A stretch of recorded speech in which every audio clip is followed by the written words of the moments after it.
السلام عليكم ورحمة الله وبركاته. الحمد لله والثناء لله والصلاة والسلام على رسول الله وبعد. Tukiendelea katika kuangalia watu bora kuliko wenzao, man hum khairun nas, ni kina nani watu bora? Mtume Muhammadin sallallahu alayhi wasallam anasema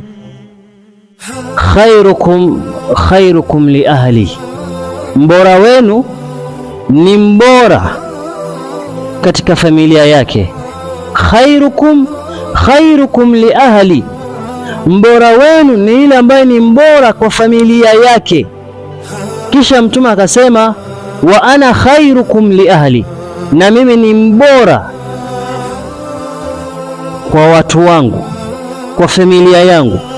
Bimaana hapa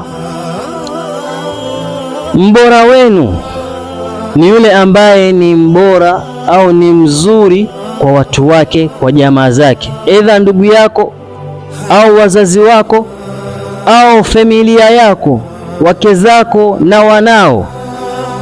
Taban mwema katika wewe ni mbora katika kuelekeza katika taa, wewe ni bora katika kusimamia majukumu yako ya nyumbani, wewe ni bora katika kuwaleta ndugu pamoja. Kuna watu ni wazuri kule nje, lakini wallahi hawana kheri katika familia zao, hawana kheri katika watoto wao, hawaonyeshi kheri kwa mke wake, lakini nje anathamini watu wa nje kuliko watu wake wa karibu. Ndio maana mtume akasema khairukum li ahli, mbora wenu ni yule mbora kwa ahali yake. Wa ana khairukum li ahli, na mtume akasema najueni ya kwamba mimi ni mbora zaidi kwa watu wangu, kwa ahali zangu.